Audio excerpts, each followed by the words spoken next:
नमस्कार दोस्तों, आप सभी का टेस्ट योर जी के यूट्यूब चैनल पर स्वागत है। आज हम सभी राज्यसभा के बारे में जानेंगे। और राज्यसभा जो कि एक बहुत ही इम्पोर्टेंट पार्ट है हमारे आने वाले विभिन्न प्रतियोगी परीक्षाओं के लिए। ठीक है, तो हम ये सीखेंगे कि कैसे हम बहुत ही शॉर्ट फॉर्म में उससे संबंधित, राज्यसभा से संबंधित जितने भी क्वेश्चन आ सकते हैं उसको क्या करें, हम एक शॉर्ट नोट बना सकें, जिससे हम एग्ज़ाम के पहले क्या करें, आसानी से उसको रिवाइज कर सकें। ठीक है, राज्यसभा हाल ही में विभिन्न राज्यों में जो चुनाव हुए हैं राज्यसभा सीट के लिए, उसकी वजह से बहुत ही चर्चा में रहा। तो आइए हम सब देखते हैं कि कैसे राज्यसभा से संबंधित जितने भी क्वेश्चन आते हैं उसका एक शॉर्ट नोट हम कैसे बना सकते हैं। ठीक है, तो सबसे पहले हम ये जानेंगे कि राज्यसभा वो है क्या। ठीक है, जो राज्यसभा होता है वो, राज्यसभा होता क्या, राज्यसभा वो होता है हमारे संसद का एक पार्ट है। ठीक है, जो संसद व लोकसभा, राज्यसभा तथा राष्ट्रपति से मिलकर बना होता है। ठीक है, अब हम देखेंगे कि जो हमारा राज्यसभा है वह संविधान में किस प्रावधान के अंतर्गत उसका स्थापना किया गया है। तो अनुच्छेद 80 के अनुसार, ठीक है, राज्यसभा जो है संविधान में अनुच्छेद 80 के अंतर्गत राज्यसभा का प्रावधान किया गया है। ठीक है, अब हम देखेंगे कि राज्यसभा की संरचना जो है वो कैसे होती है। तो राज्यसभा की जो संरचना है, तो राज्यसभा में की संरचना जो देखें तो उसमें अधिकतम संख्या है जो सदस्यों की वह 250 है। ठीक है, जिसमें से 238 सदस्य राज्यों तथा संघ क्षेत्रों से निर्वाचित किए जाते हैं तथा 12 सदस्य राष्ट्रपति द्वारा मनोनीत किए जाते हैं। ये जो 12 सदस्य होते हैं जो राष्ट्रपति द्वारा मनोनीत किए जाते हैं, यह कला हो गया, विज्ञान हो गया, सामाजिक क्षेत्रों में, जो विभिन्न क्षेत्रों में, ऐसे क्षेत्रों में स्पेशलिस्ट होते हैं, जानकार होते हैं।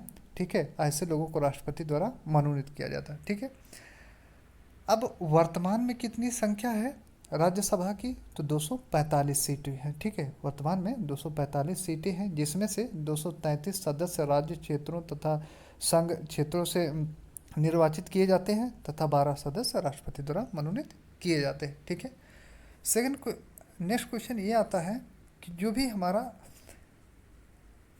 सदस्यों का चुनाव होता है, ठीक है, उनकी पद अवधि कितनी होती है। जो सदस्य होते हैं उनकी जो पद अवधि होती है वो 6 वर्ष की होती है।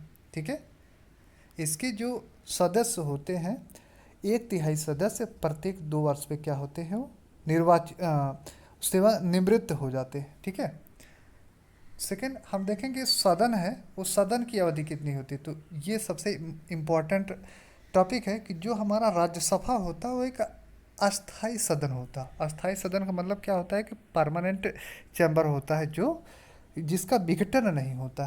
ठीक है, नेक्स्ट नेक्स्ट टॉपिक यहाँ पे आता है चुनाव। ठीक है, जो राज्यसभा के सदस्य होते हैं उनका चुनाव कैसे होता है। तो अगर हम चुनाव की बात करें तो राज्यसभा के सदस्यों का जो चुनाव होता है वह आनुपातिक प्रतिनिधित्व के अनुसार एकल संक्रमणीय मत द्वारा चुनाव होता है। ठीक है, इसमें जैसे हमारे जो विभिन्न राज्यों के जिसमें विधानसभा होते हैं, जो विधानसभा के निर्वाचित सदस्य होते हैं वो वोट देते हैं, उनके वोटिंग से ही राज्यसभा के सदस्यों का जो चुनाव होता है। ठीक है, नेक्स्ट टॉपिक है कि जो हमारा राज्यसभा है उसके जो सभापति होते हैं वो कौन होते हैं। ठीक है, जो राज्यसभा होते हैं, राज्यसभा के जो सभापति कौन होते हैं, उपराष्ट्रपति। उपराष्ट्रपति राज्यसभा के पादेन सभापति होते हैं, जिनको हम क्या बोलते हैं, चेयरमैन कहा जाता है। ठीक है, इंग्लिश में चेयरमैन कहा जाता है। नेक्स्ट टॉपिक आता है राज्यसभा सदस्यों की अर्हताएँ। ठीक है, अर्हताएँ क्या होती हैं। जो राज्यसभा सदस्यों की अर्हताएँ होती जो इम्पॉर्टेंट हैं, जो बहुत महत्वपूर्ण अर्हताएँ आवश्यक है, वह भारत का नागरिक होना चाहिए, पहला। दूसरा, कम से कम वह 30 वर्ष की आयु पूरा कर चुका हो। ठीक है, वह भारत का नागरिक हो, कम से कम 30 वर्ष की आयु पूरे कर चुका हो।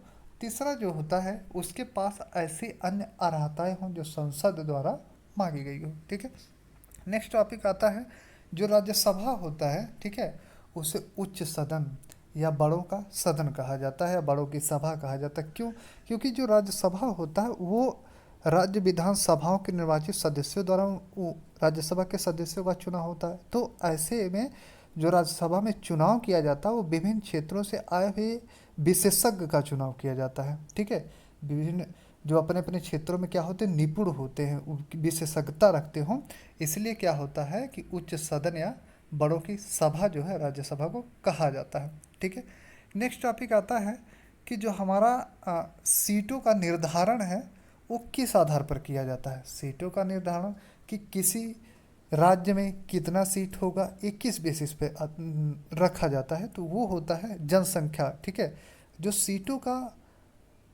निर्धारण किया जाता है वो जनसंख्या के आधार पर किया जाता है। यही कारण है कि उत्तर प्रदेश में पूरे भारत में सबसे ज़्यादा जनसंख्या निवास करती है, इसलिए यहाँ सीटों की संख्या भी सबसे ज़्यादा है। कितना है, 31 सीट है। जबकि त्रिपुरा देखें तो वहाँ पे केवल राज्यसभा की 1 सीट है। ठीक है, अब यहाँ पे एक क्वेश्चन उठता है कि कितने वोटों की आवश्यकता होती है एक सीट के लिए। ठीक है, एक सीट के लिए कितने वोटों की आवश्यकता होती है, तो देखो इसके लिए किसी राज्य की विधानसभा के कुल सदस्यों की संख्या बटे उस राज्य में सदस्यों की जो संख्या है या रिक्त सदस्यों की संख्या +1,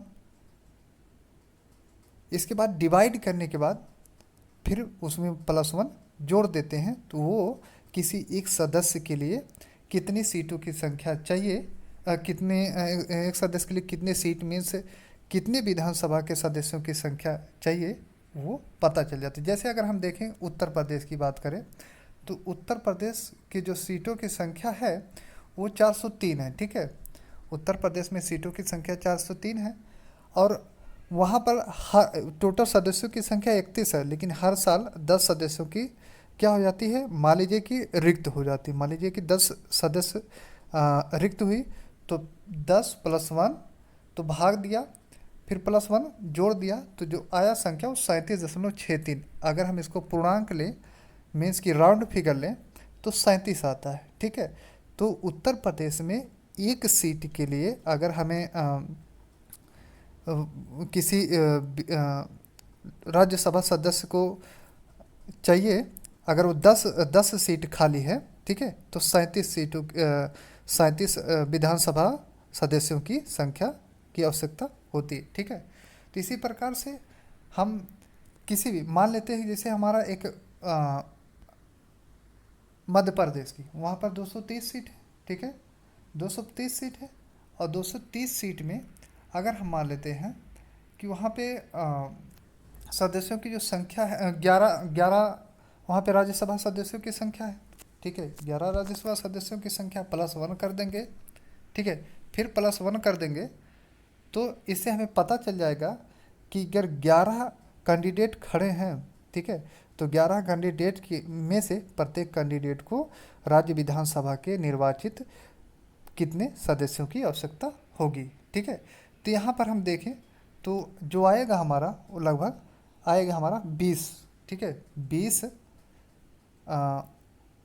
विधानसभा के निर्वाचित सदस्यों की संख्या आवश्यकता होगी अगर 11 जो राज्यसभा सदस्यों के निर्वाचन की आवश्यकता पड़ी तो। ठीक है, तो इस तरीके से हम देखते हैं कि इस छोटे से शॉर्ट फॉर्म के द्वारा हम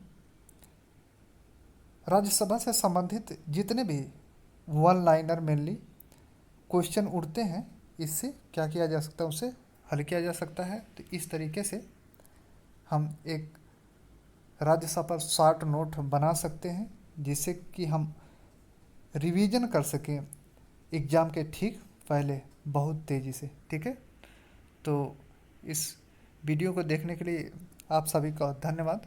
अच्छा लगे तो लाइक अवश्य करिएगा, और जिससे हम अन्य इस तरीके से लोकसभा हो गया, फिर राष्ट्रपति हो गया, उस सब पे कैसे शॉर्ट नोट बनाया जाए इसके बारे में और आगे वीडियो लाएंगे। ठीक है, धन्यवाद।